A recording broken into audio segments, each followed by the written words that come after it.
mas vamos apenas iniciar um debate. Eu acho que esse debate de eletrificação de frotas, etc., tem muito ainda a ser falado. Então, primeiramente, muito obrigado a todos, e ao final a gente vai ter as discussões. Eu sou o Leonardo Seregatti, como foi apresentado aqui pelo engenheiro Ricardo. Meu tema aqui é mobilidade sustentável. Então, antes de mais nada, acho que só uma imagem de fundo aí para reflexão. Falou em sustentabilidade, nós estamos pensando aqui no planeta Terra, essa esfera gigante que todos nós vivemos, precisamos compartilhar o espaço e utilizar os recursos da melhor forma possível. Tudo isso que vem acontecendo aí, que eu estou fazendo alusão, cada um pensou em alguma coisa. Lembrei de tal ocorrência climática em tal lugar no mundo. Aqui no Brasil estamos tendo algumas, né? E isso aí nos faz refletir. Então, o que a gente lembra aqui? Só para trazer muito rápido, em 2015, várias nações se juntaram, fizeram um acordo, um pacto, que teria que reduzir as emissões de carbono. Um impacto, ou seja, não está nem em discussão se é verdade ou não é essa história de efeito estufa, de mudanças climáticas. É um fato, ponto. Agora, acreditem, em 2024 ainda tem gente que não acredita nisso. Tudo que o ser humano faz aqui na Terra não tem impacto. Pois bem, o que a gente pode fazer como engenharia, geociências, indústria, enfim, a gente pode fazer muito. Dentro dos Objetivos de Desenvolvimento Sustentável da ONU, acho que eu estou destacando 4 aqui, poderia ser mais, seja desde as ações climáticas, energia limpa, cidades sustentáveis e principalmente consumo responsável. Os veículos elétricos eles podem contribuir e muito nessas questões. Bom, eu citei, então só para a gente exemplificar o que tem acontecido aí do aquecimento. Inundações no Rio Grande do Sul são um exemplo, sensação térmica de quase 60 graus no Rio de Janeiro. Então, assim, são coisas que não são normais, e aquecimento dos oceanos que gera uma série de outros efeitos. Coloquei um gráfico ali, que para quem tiver mais ao fundo, aí vai ficar um pouco mais difícil, mas são bilhões de toneladas de emissão de gases de efeito estufa. Ninguém precisa ter um doutorado aqui para poder olhar o gráfico e a tendência do que está acontecendo. De novo, são dados, todas as bases de dados depois eu deixo aí na apresentação, está crescendo. E quando a gente pega o mundo, para ser um negócio justo também, que a gente ouve muita coisa assim, mas os Estados Unidos, ou a China, ou a União Europeia, seja quem for, são os vilões do mundo. Nós aqui no Brasil, nós somos tranquilos, temos a floresta amazônica, etc. Então não precisamos fazer nada, deixa a parte climática aí que alguém resolve aí para a gente, deixa as árvores trabalharem. Quando a gente pega todo esse montante de gases de efeito estufa e começa a dividir por população, vamos fazer agora a sua conta. Cada um de nós aqui, nós temos uma conta para pagar nessa história toda. Lá na China, são dados de 22, os últimos que eu achei aí com confiabilidade de base de dados, são quase 10 toneladas por habitante. Quando a gente vai para os Estados Unidos, são quase 18. E o Brasil? Estamos bem, né? Nós estamos com 10,4, isso era 2022. Então, é só um sinal de alerta, uma provocação, no bom sentido aqui para nós, eu me incluo nessa aqui. Precisamos agir também. Então, não tem desculpa para dizer, Brasil não precisa disso, e aí entram as questões que aí vamos debater adiante, que é legal, tem o ensejo, tem a iniciativa, mas precisa ter ações para acontecer. Aí vamos entrar no mundo dos elétricos. Se eu dividir as emissões por setor, o ser humano precisa viver, inclusive, em regiões que têm dificuldade ali de temperatura, zonas climáticas mais críticas, então tem eletricidade e aquecimento. Todo mundo precisa de energia elétrica hoje em dia. O transporte é o segundo setor. Vocês notaram que tanto eletricidade quanto transporte, isso é 2020 lá, começou a ter uma quedinha. Aí são muitos os pontos, eu não vou entrar no detalhe por que começa, e aí tem as energias renováveis, tem frota de veículos elétricos. Trazendo o primeiro dado, eu peguei a frota global de veículos, isso é acumulado. Então, falando só de veículos leves, e veículos de passeio em operação, a gente estava ali em 2023 com 1,32 bilhões de veículos em atividade. Esse é o dado que nós temos. Reparem ali que a parte da barra verde e azul, verde são os BEVs, que são os veículos 100% elétricos, a bateria, e a barrinha azul é PHEV, que é o plug-in híbrido. Os dois precisam da tomadinha, só que a diferença é que um tem um motor a combustão, que é o plug-in híbrido. Bom, a participação deles na frota mundial, queiram ou não, queiramos ou não, eles estão ajudando em alguma parte, mas quanto que é isso? A tendência, o que eu estou querendo trazer para vocês, é que isso aí só vai aumentar. Então, a frota mundial está se atualizando com energias mais renováveis. Isso é um fato. Tá? Segunda coisa, também uma provocação até para minha colega depois aqui de painel, que vai falar muito bem com propriedade sobre o assunto, mas eu fui buscar o que né, matriz energética, matriz elétrica, porque também muito se fala, e aí no Brasil, se todo mundo ligar o carro na tomada vai ter apagão? Não sei, vamos descobrir. Mas o fato é assim, o Brasil, em termos de carbono, pegando os dados da empresa de pesquisa energética, os últimos que eu achei ali de 2021, nossa matriz energética, ou seja, toda a energia consumida, quase metade ali era ali. Eu desconfio que até já tenha passado 50%, espero que sim, tá? Mas eu só tenho dado de 21%. E a elétrica, nós temos aí quase 85%, ou tínhamos, né, em 2021. E com a adoção de novas energias, novas fontes, isso vai melhorar. Estou querendo dizer o seguinte, no bom português, temos condições, temos, vamos dizer, um cenário que pode ser favorável a ter os veículos elétricos aqui. Essa é uma parte da história. Aí a gente começa a entrar nas outras agora. Esse gráfico é um pouco mais complexo aí, vamos ver se o pessoal me acompanha. Eu vou até tomar liberdade, só vim aqui no cantinho. Isso aqui é um estudo do ICCT, que é o Conselho Internacional para Transportes, né, Limpos, né, Energia Limpa, enfim. Estudo feito no Brasil, né, veículos, carros de passeio, combustão elétrica no Brasil e fontes alternativas. Isso é de 2023, bem recente. Se a gente pegar o ICE, é o veículo a combustão interna. Então, temos etanol no Brasil, muito bom, ainda bem que temos, e temos a gasolina. A gente sabe que o brasileiro, ele não gosta muito de parar no posto de gasolina. Então, assim, parar no posto de gasolina, tem que recarregar o carro elétrico? Tem. Quer andar, ainda não tem uma forma de um veículo, a não ser a bicicleta, enquanto você está com energia para pedalar, ainda vai ter que parar para carregar.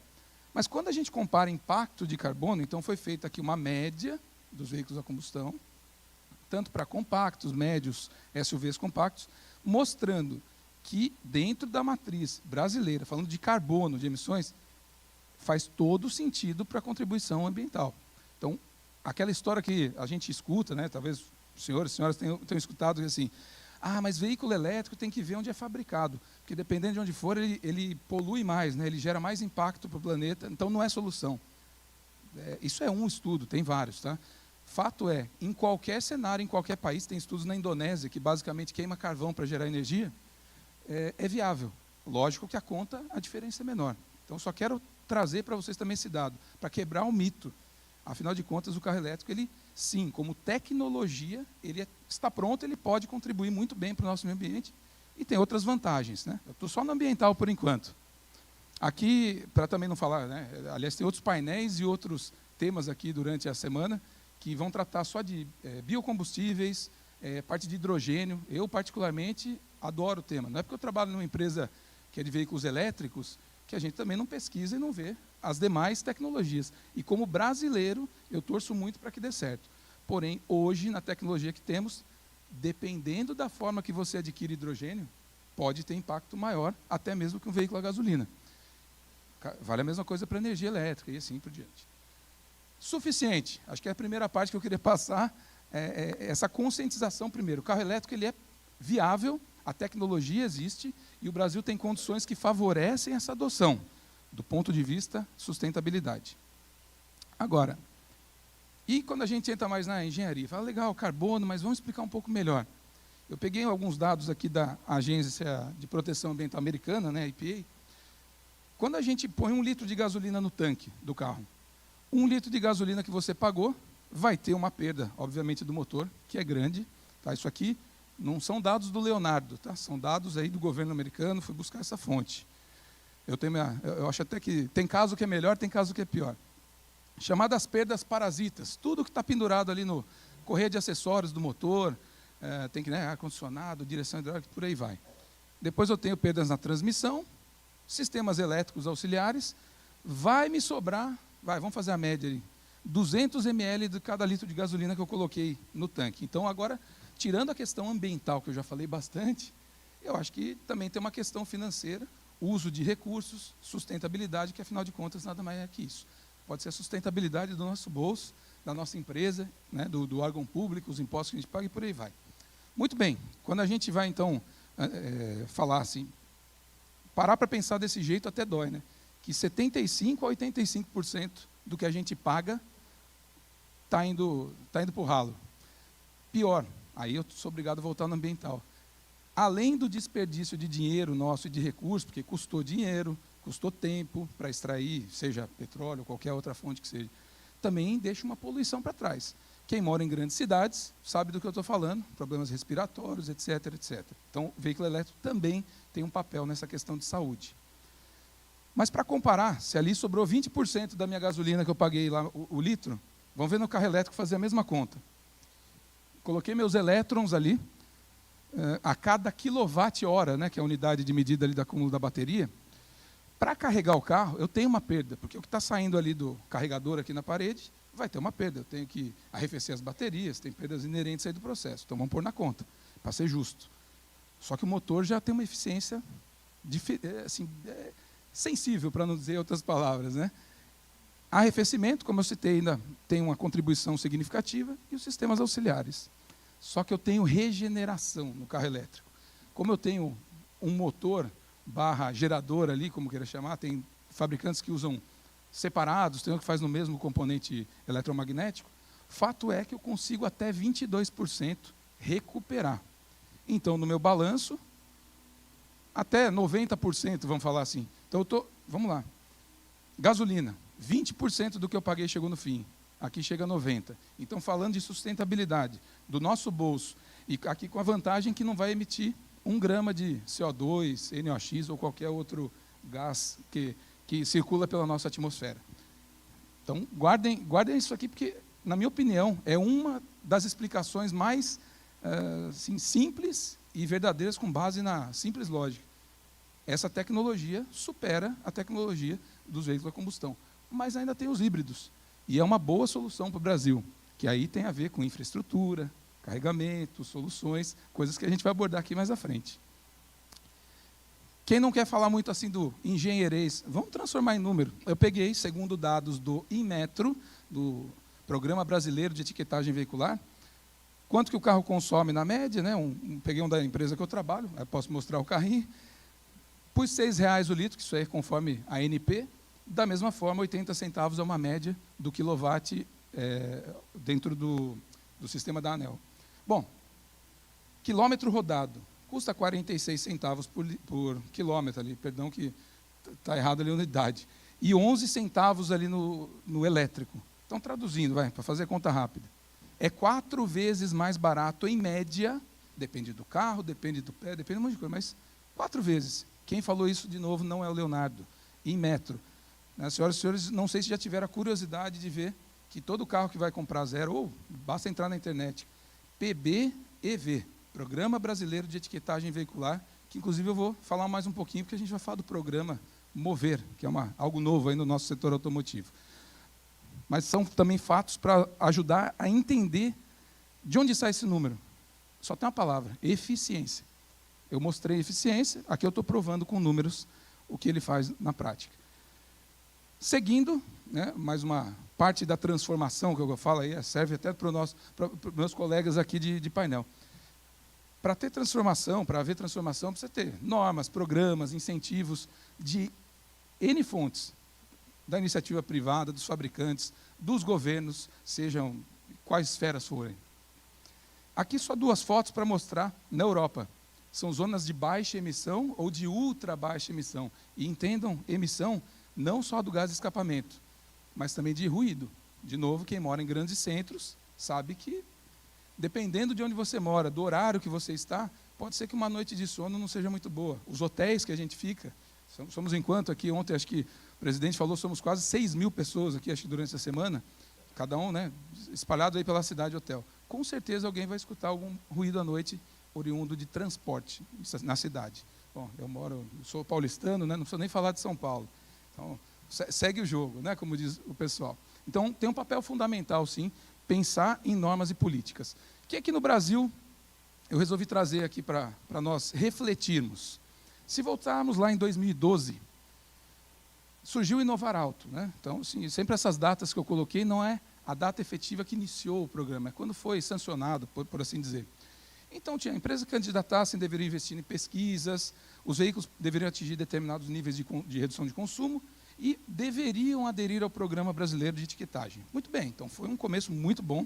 Inovar também, quem se lembra dessa época, eu estava já na automotiva, tinha muito carro importado vindo, então também foi uma maneira de dizer, olha, quer vir para o Brasil? Monta a sua fábrica, gera emprego, recolhe imposto, e aí vamos jogar. Senão também não é justo. E eu trabalho numa empresa chinesa, que, aliás, está montando uma fábrica a poucos quilômetros aqui de Salvador. E concordo, como brasileiro, como engenheiro, que tem que funcionar o sistema aqui. Não adianta só abrir, importa, traz tudo para cá, senão nossa indústria acaba. Então, tem que ter a contrapartida. Isso é muito importante. Esses programas existem também para isso. Do Inovar, nós evoluímos lá em 2018 para o Rota 2030. Basicamente, né, a mesma ideia, porém, necessidade de participação no PBEV. Tá? Tem que ser comprovado esse nível de eficiência e também de segurança. Pô, falamos de eficiência, vamos também melhorar a segurança, o conteúdo tecnológico dos veículos. Então, também faço outra provocação aqui, mesmo quem não gosta de carro importado, chinês, elétrico, qualquer nacionalidade ou meio de combustível, é muito bom ter concorrência. Acho que todo mundo concorda. A concorrência nos torna mais fortes, as empresas, o jogo fica melhor. Tá? E, por fim, quer dizer, fim não sei, ainda tem muita história, mas no penúltimo dia do ano passado, foi também, através da medida provisória, sancionado aí o programa Mover, incentivos para a indústria que desenvolva aqui no Brasil e prove que agora a medição é do poço à roda, ou seja, toda a cadeia produtiva vai pesar na eficiência do veículo.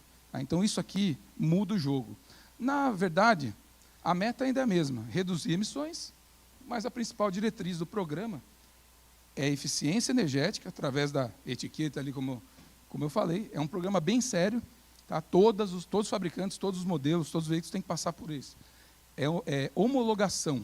Tá? Então, isso é fato. Então, a ideia de todos os programas é a mesma. Claro que, no meio do caminho, as empresas que desenvolverem as coisas aqui se beneficiam de incentivos fiscais. Então, é um jogo, como eu citei lá, contrapartida.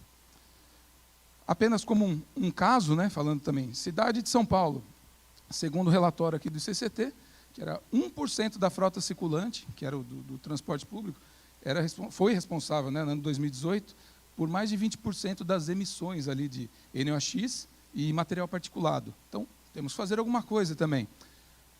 Foi feito, lei, comitê, do qual fiz parte durante 2 anos, está em andamento, mas a meta era acabar o ano de 2024 com 2.600 ônibus elétricos na cidade de São Paulo.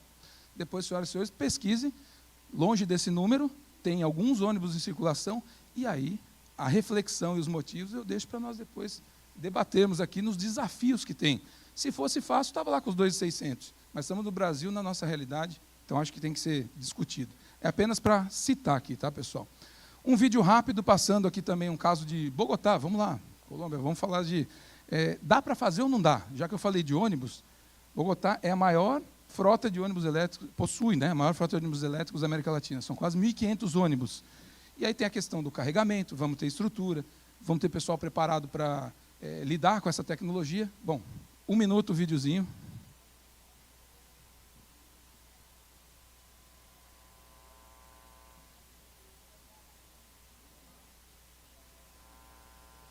O som consegue subir?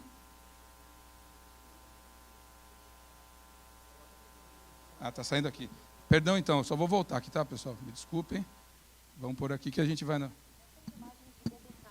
Porque olha lá como é que funciona. Bogotá, na Colômbia, aí você vê uma das garagens. Hoje eles têm mais de 1.400 ônibus rodando. 1.486. E sabe como as coisas nasceram? Olha, a infraestrutura junto com a compra dos ônibus e também com a regulamentação de segurança. Então, a SP-Trans de lá, sabe, a prefeitura, bombeiros, todo mundo se juntou. Bombeiros, vem para cá, olha, como que a gente vai implantar esses ônibus? E como funciona? Veja só, olha a estrutura de recarga, é suspensa. Para quê? Para economizar espaço. Isso aqui em São Paulo é o que a gente mais precisa, né? Eles têm subestações ao lado do pátio, que garantem que não falte luz quando a gente tem um número grande de ônibus sendo carregados. É isso aí. E obrigado à engenharia, eu adoro aqui. Quem vai recolher RT depois aqui me avisa sobre a solução que nós tomamos aqui. Pessoal, então, eu queria fechar com esse exemplo e dizer o seguinte, é possível, só que durante a reportagem foi falado, poder público, iniciativa privada, bombeiros, todo mundo que tem que sentar, conversar e fazer um projeto. Enquanto ficar muita opinião e ninguém sentar de fato para resolver, então a gente não chega ali. Tá? Mas é apenas, de novo, uma provocação.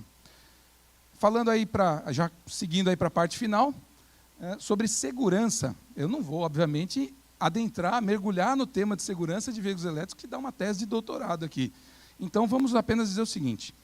Eu vou passar um vídeo do que é um veículo elétrico, esse é um da minha empresa, sofrendo uma parte de um ensaio do NCAP, por exemplo, que é uma colisão lateral, né, oblíqua num poste indeformável. É bem doída, é aquela que o carro dobra no meio. Lembra que esse carro aqui ele vai ter teto de vidro, é um teto panorâmico de vidro, e tem uma bateria enorme na parte inferior, carregada. Então, vamos lá, bateria pega fogo, explode, o carro deforma. Vamos passar uma geral aqui.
Agora a parte de ver se a bateria, além de não ter explodido, ela ainda está funcional, ela ainda tem vida e se dá para desmontar do veículo.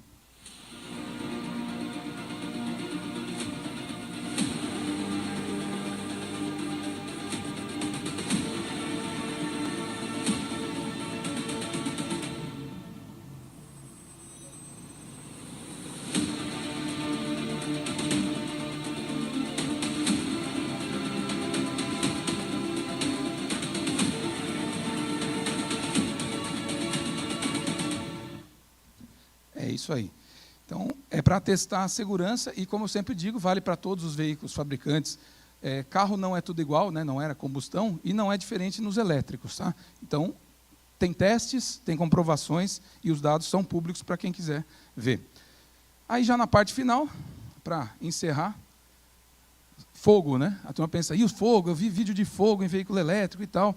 É apenas um dado da Auto Insurance, com base nos órgãos reguladores americanos, dizendo que a probabilidade para cada 100 mil veículos de ter um incêndio é de 1.500 num combustão e 25 num elétrico.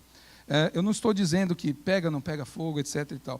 E é fato que o fogo na bateria de lítio é um assunto diferente do carro a combustão, da gasolina, do etanol. E tem muito, eu garanto às senhoras e senhores, que tem muitos comitês, muitos grupos técnicos, do qual CREA está envolvido, CONFEA, bombeiros, e todo mundo, vocês imaginam, a BNT está trabalhando forte nisso. Bom, deve ter aqui, alguém na plateia que me diga depois se estou errado. Tá? O fato é, segundo outro órgão, esse aqui é australiano, o EV Fire Safe, que acompanha os incidentes, né, com veículos elétricos desde 2010. Tem 511, isso é publicação de junho desse ano, 511 carros de incêndio em veículos elétricos, para 40 milhões de veículos que estão na rua. Quem quiser, pega o celular, faz a estatística, eu não lembro o número, mas é 0,001 alguma coisa. Dá uma olhadinha. Mas quando pega, a gente tem que saber o que fazer. Tá? E esse aqui, ó, esse aqui pouca gente fala. E choque elétrico? A gente tem preocupação com choque no carro. Quantas pessoas já tiveram acidente desde 2010 em 40 milhões de veículos? Zero. Não há sequer um caso relatado de acidente com choque elétrico com veículos elétricos. Essa é a estatística. Tá? E se tiver outros dados, fiquem à vontade para compartilhar comigo. O carregamento já é um gancho para a próxima apresentação. Eu só trouxe uma matéria aqui de 6 de setembro dizendo o Brasil já tem mais de 10 mil pontos. Ah, todos estão funcionando, todos estão com manutenção? Esse é um assunto para a nossa provocação aqui para frente. E são 181.500 veículos, mais ou menos, segundo dados da BVE e da Bravei, que já estão em circulação nas ruas. Tá? Então, assim, está aumentando, é uma realidade. Trouxe alguns fatos para nossa provocação. Tá? Então, acho que agora os colegas vão contribuir aqui corretamente para a gente seguir.